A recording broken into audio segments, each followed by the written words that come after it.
Okay tuan-tuan, jadi tuan-tuan nak tanya macam mana kita nak dapatkan verifier percuma. Right. Jadi tuan-tuan, okay, selepas ada seminar, okay, insyaAllah tuan-tuan boleh dapat verifier percuma. Maksud saya percuma ni bukanlah maksud saya dapat terus turun daripada langit. So dia adalah ada beberapa teknik yang kita boleh buat. Okay. Jadi tuan-tuan ni macam ni tuan-tuan. So kalau tuan-tuan nak pakai verifier, tuan-tuan pertama kali kena tahulah harga dia berapa dulu. So harga dia normal lebih kurang dalam 150,000 hingga ke 200,000. Tengok pada tahun lah. Katakanlah harga dia lebih kurang dalam 200,000 lah.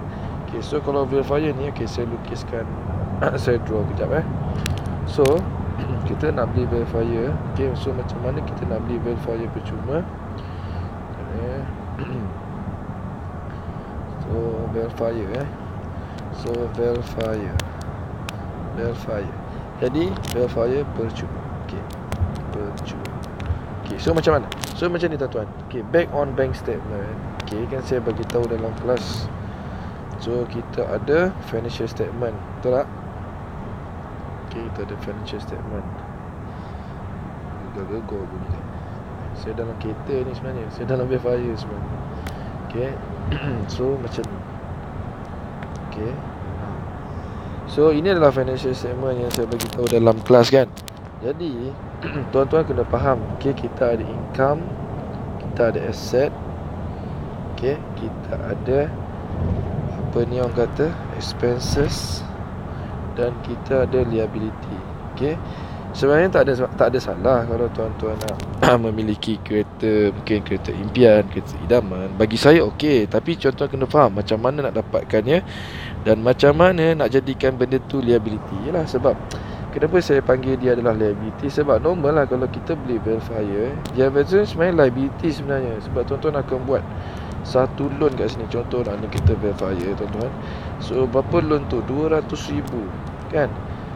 Jadi mungkin deposit tuan-tuan kena keluar lah lebih kurang dalam 10,000 ke 20,000. Okay, deposit lah. Okay. Jadi verifier ni tuan-tuan, bila tuan-tuan keluarkan modalnya berapa? 10 ke 20,000 lah modal dia.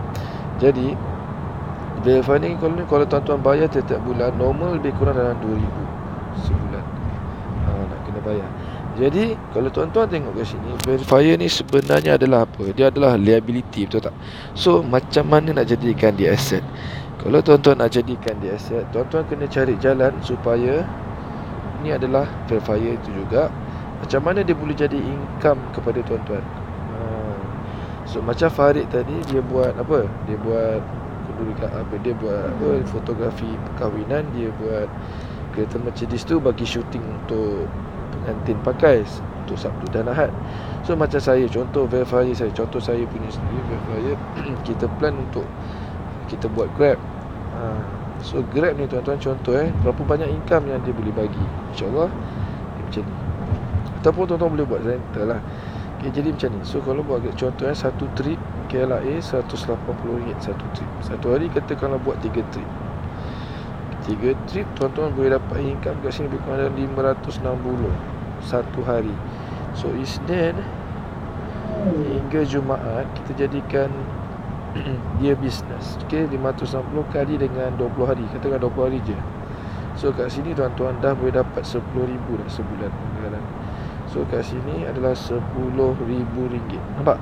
So sekarang ni verifier yang liability tadi, dia dah jadi asset dah tuan-tuan. Kenapa dia adalah asset? Sebab dia memberi income kepada kita sebanyak 10,000 sebulan.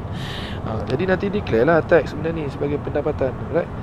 Jadi 10,000 sebulan ni, okey, apa perbelanjaan? Contoh mungkin tuan-tuan boleh ambil seorang driver, mungkin gaji dia 2,000. Contoh 1,000 ke 2,000 ke, bagilah dia commission sikit. So kat sini perbelanjaan tuan-tuan dah jadi berapa? Dia dah jadi 4,000 dah sebulan. Nampak? So minyak mungkin lah, minyak katakanlah lagi 2,000 sebulan kan. Contohlah, sebab je lah bawa verifier setiap hari. Kalau trip KLIA 130. Siapa yang standby? Driver lah. Kalau macam saya nak driver lah standby. Jadi berapa? Lebih kurang dalam, tambah lagi 2,000, bayar 2,000. Kat sini berapa? 6,000. Okay, 6,000 perbelanjaan. Okay, minta maaf tulisan ni bergegar sebab dalam kereta sekarang, dalam verifier. Jadi berapakah untung bersih? Untung bersih 10,000 tolak 6,000 berapa? Itu jadi RM4,000. So ini adalah cash flow tuan-tuan. So dengan Verifier ni juga sebenarnya tuan-tuan sebenarnya boleh gunakan duit lebihan ni untuk beli satu rumah idaman tuan-tuan sebenarnya. Macam dapat Verifier dengan rumah free. Tak kisahlah, rumah ni mungkin harga RM800,000. So mungkin tuan-tuan berimpian ada rumah apa semua, jadi duit RM4,000 ni boleh gunakan. Nampak? Boleh gunakan kan setiap bulan nak kena bayar. Kalau rumah RM800,000 sebulan nak kena bayar RM4,000. Jadi sebenarnya tuan-tuan, dengan tuan-tuan guna teknik ni, tuan-tuan boleh dapat dua benda percuma. Pertama, tuan-tuan boleh dapat kereta. Yang kedua, tuan-tuan boleh dapat rumah. Yang mana kereta dan rumah ni dibayar oleh Verifier ni tadi. So yang ni 20 hari je sebulan. Ataupun kalau tuan-tuan tak nak buat Grab, tuan-tuan boleh rental. Kalau rental berapa? Kalau rental Verifier Muja Market 800. Kali dengan, kalau rental kan dalam 5 kali boleh dapat RM4,000. Tapi kalau macam saya tak suka sangat rental. Sebab rental tu orang lembak kan. Jadi kita tak sedap hati nak suruh bawa. Tapi tuan-tuan jangan risau, tuan-tuan pasanglah GPS. Ataupun tuan-tuan boleh buat Grab lah. Ini untuk yang duduk KL lah. Yang untuk dekat luar daripada KL saya tak pasti. Mungkin tuan-tuan boleh gunakan dekat airport. Sebab sebenarnya ramai je orang turun daripada airport, dia nak cari yang kenderaan besar. Untuk bawa family ke apa kan. Jadi terpulang tuan-tuan boleh try guna benda ni. Dan dalam masa sama tuan-tuan, InsyaAllah boleh dapat benda ni percuma. Kenapa saya cakap percuma? Sebab yang bayar nanti tiap-tiap bulan bukan tuan-tuan. Yang akan bayar adalah Verifier itu sendiri, yang akan mendatangkan income pada tuan-tuan. Of course lah, kena declare tax lah.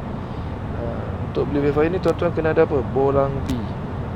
So kalau tuan-tuan tak sign up lagi tax review dengan kita, boleh sign up. Boleh PM saya ataupun boleh tinggalkan di ruangan dekat WhatsApp ni ke apa, bagi tahu nak buat tax review ke apa. Nanti tim saya akan tolong bantu tuan-tuan. Itu saja. Terima kasih. Assalamualaikum.